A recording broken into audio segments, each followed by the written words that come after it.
साथियों नमस्कार। आप देख रहे हैं सुशील कुमार उपाध्याय यूट्यूब चैनल। साथियों आज की विशेष रिपोर्ट हरियाणा राज्य सहित देश के विभिन्न प्रांतों से हम आप तक पहुंचाएंगे, जहां पर 7 साल पहले बंद कर दी गई थी साक्षर भारत मिशन योजना। अब बकाया भुगतान पाने के लिए दर दर भटक रहे हैं शिक्षा प्रेरक। क्या जानकारी आ रही है शिक्षा प्रेरकों की दयनीय दशा को लेकर, पूरी रिपोर्ट हम आप तक पहुँचाएंगे। साक्षर भारत मिशन योजना के तहत नियुक्त शिक्षा प्रेरकों ने गांव-गांव जाकर लोगों को किया था शिक्षित। योजना के बंद होने के बाद नहीं दिया गया 40 महीने का मेहनताना। भुगतान पाने के लिए परेशान हो रहे हैं शिक्षा प्रेरक। मिल रहा है सिर्फ आश्वासन। केंद्र सरकार ने साक्षर भारत मिशन के तहत जनपदों में साक्षर अभियान चलाया था। इसके लिए जनपद में 874 शिक्षा प्रेरकों की तैनाती की गई थी। वर्ष 2018 में योजना बंद कर दी गई। जब योजना बंद कर दी गई तब शिक्षा प्रेरकों का 40 माह का बकाया मानदेय था, जिसे आज तक शिक्षा प्रेरकों को नहीं दिया गया। शिक्षा प्रेरक भुगतान पाने के चक्कर लगा रहे हैं। गांव-गांव घूमकर लोगों को शिक्षित करने के बाद 40 महीने का भुगतान न मिलने से क्षेत्र के शिक्षा प्रेरकों में आक्रोश व्याप्त है। बता दें कि 2010-11 में साक्षर भारत मिशन के तहत झांसी जनपद में 874 प्रेरक कार्य कर रहे थे। इसी प्रकार पूरे प्रदेश में 1 लाख शिक्षा प्रेरक थे। यह स्थिति उत्तर प्रदेश की है, जबकि हरियाणा में 5,5500 से ऊपर शिक्षा प्रेरक थे। इन प्रेरकों को गांव-गांव कस्बों में लोगों को साक्षर करना था। इसके लिए शिक्षा केंद्र के माध्यम से सामग्री वितरित की गई थी। इसके साथ शिक्षा प्रेरकों को 2000 प्रतिमाह मानदेय जाता था। इस योजना का इस दौरान कई बार स्वरूप बदल गया। अंततः 30 मार्च 2018 को यह योजना बंद कर दी गई। इन प्रेरकों की योजना बंद होते समय 40 माह का मानदेय बकाया था, आज तक उन्हें नहीं दिया गया है। शिक्षा प्रेरकों का आरोप है कि भारत सरकार और राज्य सरकार ने 11 अगस्त 2022 को प्रेरकों के मानदेय और भविष्य निधि को लेकर जिला विशिष्ट शिक्षा अधिकारी को पत्र जारी किया था।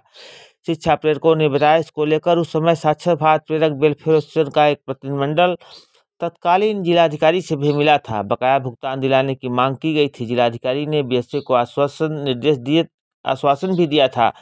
शिक्षा प्रेरकों का कहना है कि उस समय केंद्र सरकार ने बकाया भुगतान के लिए 42 करोड़ रुपए की धनराशि जारी की थी, परंतु तत्कालीन जिला विकास अधिकारी झांसी द्वारा कार्यालय से उन्हें सिर्फ बकाया मानदेय दिलाने जाने का आश्वासन दिया जाता रहा है, लेकिन इस संबंध में उन्होंने कई बार कोई सूचना नहीं दी गई है, जिसको लेकर शिक्षा प्रेरकों ने मानदेय के लेकर आज दर दर भटक रहे हैं। शिक्षा प्रेरकों के मानदेय दिए जाने की मांग लगातार उठाई जा रही है। तो तमाम लोगों ने क्या कहा है, जिलाध्यक्ष साक्षर भारत प्रेरक वेलफेयर एसोसिएशन के जो जिला अध्यक्ष हैं लोकेंद्र सिंह यादव, वे क्या कह रहे हैं, पहले उनके बारे में आप सुनिए। वो कह रहे हैं कि इस योजना का जब बंद किया गया था उस समय लोगों का 40 माह का बकाया मानदेय था। मानदेय भुगतान के लिए केंद्र सरकार ने 42 करोड़ रुपए की धनराशि जारी की थी, लेकिन तत्कालीन जिला विशिष्ट शिक्षा अधिकारी कार्यालय की कोई सूचना नहीं दी गई।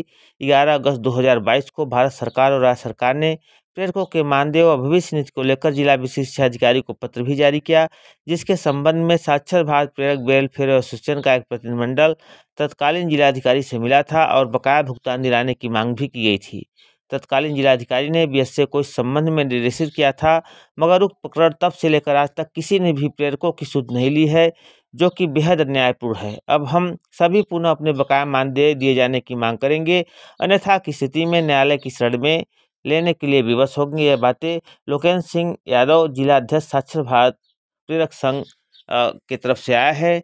नोडल प्रेरक पुष्पेंद्र कौशिक ने कहा है कि रेवण ने कहा कि लोगों के द्वारा पूरी ईमानदारी के साथ अपनी सेवाएं देने के बाद भी लोगों का इतने वर्षों से बीतने के बाद बकाया मानदेय नहीं दिया जाना बेहद निराशाजनक है। जबकि प्रेरक ठकरवारा ने कहा कि जनपद में 874 जबकि प्रदेश में 1 लाख शिक्षा प्रेरकों की तैनाती की गई थी, लेकिन अभी तक किसी का मानदेय नहीं मिला। भले सरकार ने इसको बंद कर दिया हो, लेकिन जो हमारा मानदेय 40 महीने का बकाया है वह कौन देगा, वह मिलेगा या नहीं, यह भी नहीं कहा जा सकता है। सहायक प्रेरक राम गोपाल यादव ने कहा कि योजना को बंद कर दिया गया है। हम लोगों को इतने दिनों तक सेवाएं भी ली गई है, लेकिन हमारा मेहनताना आज तक नहीं दिया गया है। राजेंद्र कुमार प्रेरक मेलौना ने कहा कि पूरे जनपद में जितने भी प्रेरक थे सभी सरकार के मंशा के अनुरूप काम किया करते थे, चाहे सर्दी का मौसम हो या फिर बरसात का। गांव था कस्बा में लोगों को साक्षर किया गया था, लेकिन अभी तक हमारा मानदेय न मिलना सरकार की मानसिकता को दर्शाता है। जबकि रमेश चंद्र सहायक प्रेरक रेवन ने कहा कि कई बार मांग कर चुका हूं, मगर आज तक हम लोगों का बकाया मानदेय देने के स्थान पर केवल आश्वासन ही मिला है। आज लगभग 7 वर्ष बाद भी हम मानदेय नहीं दिया गया है। गुणनंदन सिंह प्रेरक बिरवई ने कहा कि सरकार द्वारा बकाया भुगतान के लिए 42 करोड़ की धनराशि भी जारी कर दी गई थी। अभी तक बिल्कुल भी रुपए नहीं मिले। जब भी जाओ तो अब आश्वासन के अलावा कुछ नहीं मिल रहा है।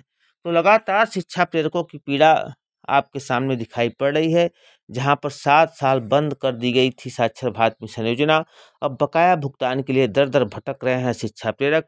ये तस्वीर है झांसी सहित उत्तर प्रदेश और देश के विभिन्न प्रांतों की, चाहे बिहार हो या हरियाणा हो, तमाम महाराष्ट्र हो, हर जगह की स्थिति है। लेकिन कुल मिला के उत्तर प्रदेश की जो स्थिति है, वो तस्वीर है सबसे भयावह है, जहां पर 40 से 45 महीने का एक औसत जो मानदेय बकाया शिक्षा प्रेरकों का है, अभी तक नहीं मिल पाया है, जिसको लेकर शिक्षा प्रेरकों ने लामबंद होना शुरू कर दिए हैं। आज हेलो डेस्क के तहत जनपद झांसी में कार्यक्रम था, दैनिक जागरण का कार्यक्रम था, जहां पर सैकड़ों की संख्या में साक्षरता कर्मी आए थे और दैनिक जागरण डेस्क हेल्थ कार्यक्रम के तहत अपनी पीड़ा शासन तक पहुंचाने का काम किया है। और तमाम प्रेरकों ने सरकार पर आरोप लगाया है कि सरकार 7 वर्ष बीत जाने के बाद हम दर दर भटक रहे हैं, परेशान है, हमारा बकाया मानदेय नहीं मिल रहा है।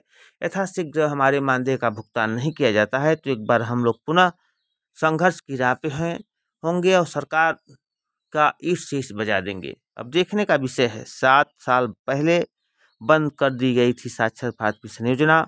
अब बकाया भुगतान पाने के लिए दर दर भटक रहे हैं शिक्षा प्रेरक। क्या दैनिक जागरण हेल्प डेस्क के माध्यम से इनकी आवाज़ सरकार तक पहुंचती है? क्या तमाम अधिकारियों की तंद्रा टूटती है? क्या बड़ी बड़ी बात करने वाली यह सरकार तमाम अधिकारियों पर कड़ी कार्रवाई करती है? या तो साथियों आने वाले समय में आपको देखने को मिलेगा। क्या आने वाले समय में शिक्षा प्रेरकों का जो बकाया मानदेय लगभग उत्तर प्रदेश में 35 से 40 महीने का एवरेज है, क्या सरकार उनको देने के लिए कोई सूचना जारी करेंगी? लेकिन लगातार जिस तरह से जानकारी आ रही है कि मार्च तक एक उम्मीद की किरण जगी है कि शिक्षा प्रेरकों के बकाया मानदेय की प्रक्रिया शासन प्रारंभ कर सकती है। लेकिन साथियों, जब तक कोई औपचारिक या लिखित आदेश निदेशालय स्तर या प्रदेश स्तर से नहीं आ जाता है, तब तक कुछ कह पाना अशक्त होगा, क्योंकि यह सरकार केवल बड़ी बड़ी बात करती है, जबकि प्रदेश के लाखों साक्षरता कर्मी आज भुखमरी के कगार पे हैं और 7 वर्षों से बेरोजगारी का धन झेल रहे हैं। काम करने के बाद अधिकारी और कर्मचारियों की लापरवाही की वजह से आज तक ने इनका बकाया मानदेय मिला है और न संविदा बहाली हुई है, जिसको लेकर पूरे प्रदेश में साक्षरता कर्मियों में आक्रोश देखा जा रहा है। अब देखने का विषय है, क्या उत्तर प्रदेश सरकार की तंद्रा टूटती है, इन प्रेरकों की बहाली के लिए कोई ठोस कदम उठाती है? आगे साथियों जैसे भी अपडेट आएगी, सुशील कुमार उपाध्याय यूट्यूब चैनल तक पहुँचेगा। धन्यवाद।